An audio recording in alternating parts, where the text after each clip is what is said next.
તો મિત્રો આજના સૌથી મોટા સમાચારની વાત કરીએ તો ખેડૂતોના વિવિધ પ્રશ્નો ઉકેલવા કલેક્ટરને રજૂઆત કરવામાં આવી. જ્યારે વિસાવદર, ભેસાણ અને જૂનાગઢ તાલુકામાં સૌની યોજનાઓનું પાણી છોડવા ઉઠેલી માંગ જોવા મળી હતી.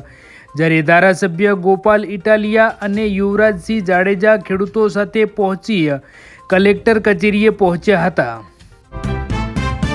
તો મિત્રો ત્યારબાદ જોઈએ તો બીજા સોમવારે સોમનાથ મંદિરમાં ભક્તોનો મહાસાગર છલકાયો હતો.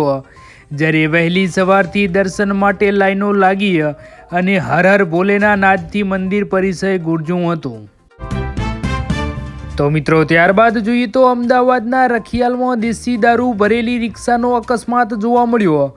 જ્યારે 57 લીટર દારૂ સાથે લોકોએ પીધેલા રિક્ષા ચાલકને પકડીને પોલીસ હવાલે કરવામાં આવ્યો. તો મિત્રો ત્યારબાદ જોઈએ તો રાજકોટ માસૂમ બાળકોના આરોગ્ય સાથે ચેડા કરતી જોવા મળી હતી. જ્યારે આંગણવાડીઓમાં બળેલી રોટલી, કાચો શીરો પીરસવામાં આવ્યો હતો. જ્યારે ડેપ્યુટી કમિશનરે એજન્સીઓને દંડ ફટકારી નિયમિત ચેકિંગ કરવાની ખાતરી આપી હતી.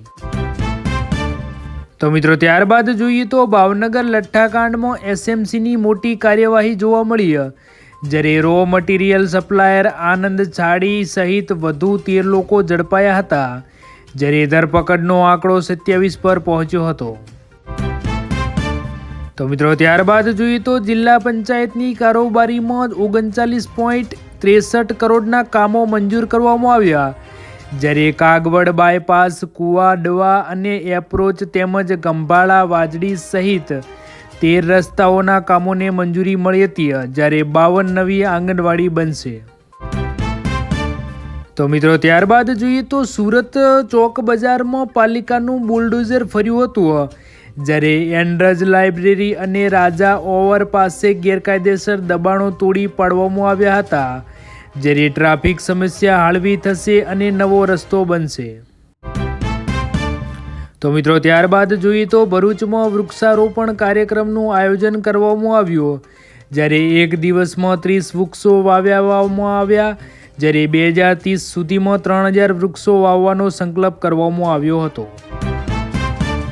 તો મિત્રો ત્યારબાદ જોઈએ તો તાપીમાં સ્ટોક માર્કેટમાં ઊંચા વળતરની લાલચ આપી યુવક સાથે છેતરપિંડી કરવામાં આવી હતી. જ્યારે ₹10,000ના રોકાણ પર 1 લાખ નફાની લાલચ આપનાર આરોપી પર નવી મુંબઈથી ઝડપવામાં આવ્યો હતો. તો મિત્રો ત્યારબાદ જોઈએ તો ગોધરામાં પંચમહાલ કોંગ્રેસનું વિરોધ પ્રદર્શન જોવા મળ્યું. જ્યારે દારૂ ડ્રગ્સના દૂષણ સામે કડક કાર્યવાહીની માંગ સાથે કલેક્ટરને આવેદનપત્ર આપવામાં આવ્યું. તો મિત્રો ત્યારબાદ જોઈએ તો આણંદમાં સરદાર પટેલ યુનિવર્સિટીમાં વિશ્વ ઉદ્યમી દિવસની ઉજવણી કરવામાં આવી. જ્યારે સામાજિક ઉદ્યમિતા સંવાદ યોજાયો. જ્યારે પ્રો હરીશ પાઢે માર્ગદર્શન આપ્યું હતું. તો મિત્રો ત્યારબાદ જોઈએ તો આરસી બુક અને આધાર કાર્ડ લિંકિંગ વિવાદ ગાંધીનગર પહોંચ્યો હતો. જ્યારે નવી સિસ્ટમથી વાહન ચાલકો ડીલરો પરેશાન થયા હતા. જ્યારે જૂની પદ્ધતિ ચાલુ રાખવા માંગ કરવામાં આવી હતી. તો મિત્રો ત્યારબાદ જોઈએ તો મહેસાણાના આગોલ ગામે 22.32 લાખના મુદ્દામાલ સાથે 21 જુગારીઓ ઝડપાયા હતા. જ્યારે આરોપીઓ સાણંદના અણદેજ અને કડીના મહેસાણા એલસીબીની કાર્યવાહી જોવા મળી હતી. તો મિત્રો ત્યારબાદ જોઈએ તો 3200 ફૂટની ઊંચાઈએ ઉપલા દાતાર બાપુના ઉર્સનો પ્રારંભ કરવામાં આવ્યો. જ્યારે જૂનાગઢમાં ગુફામાંથી ચંદન વિધિ માટે બાપુના અમૂલ્ય આભૂષણો બહાર લેવાયા હતા. તો મિત્રો ત્યારબાદ જોઈએ તો સુરતમાં ફૂડ પોઈઝનિંગની ઘટના બાદ 1535 હોટલ રેસ્ટોરન્ટમાં ચેકિંગ કરવામાં આવ્યું. જ્યારે 800થી વધુને નોટિસ ફટકારવામાં આવી. જ્યારે 5.5 ટન અખાદ્ય ખોરાકનો નાશ કરવામાં આવ્યો. જ્યારે 28.75 લાખનો દંડ ફટકારી 6 દિવસમાં 320 અધિકારીની ટીમની કાર્યવાહી જોવા મળી હતી.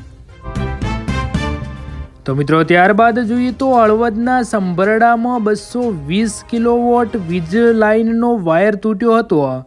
જ્યારે ખેતરમાં વીજ ઉપકરણો બળીને ખાખ થયા. જ્યારે મગફળીના પાકમાં નુકસાન, કોઈ જાનહાનિ થઈ નહોતી.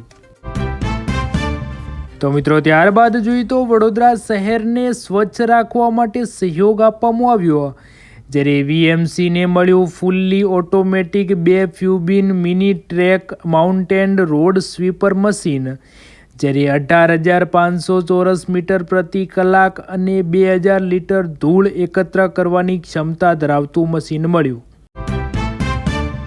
તો મિત્રો ત્યારબાદ જોઈએ તો ભાવનગરમાં વાહનજન્ય રોગચાળા સામે મનપાનું મિશન મોડ 283 ટીમોએ 1.39 લાખ ઘરો ખંભોળ્યા હતા, જ્યારે 1700 મેલેરિયા ટેસ્ટ નેગેટિવ આવતા રાહત જોવા મળી હતી. તો મિત્રો ત્યારબાદ જોઈએ તો 112માં ગુજરાત પોલીસની સ્પીડ વધશે, જ્યારે 500 નવા જનરક્ષક વાહનો સાથે હવે 1000 PCR વાહન 24 કલાક દોડશે, જ્યારે 27 મિનિટનો રિસ્પોન્સ ટાઈમ હવે 10.49 મિનિટ રહેશે. તો મિત્રો આજના વિડીયોમાં આટલું જ.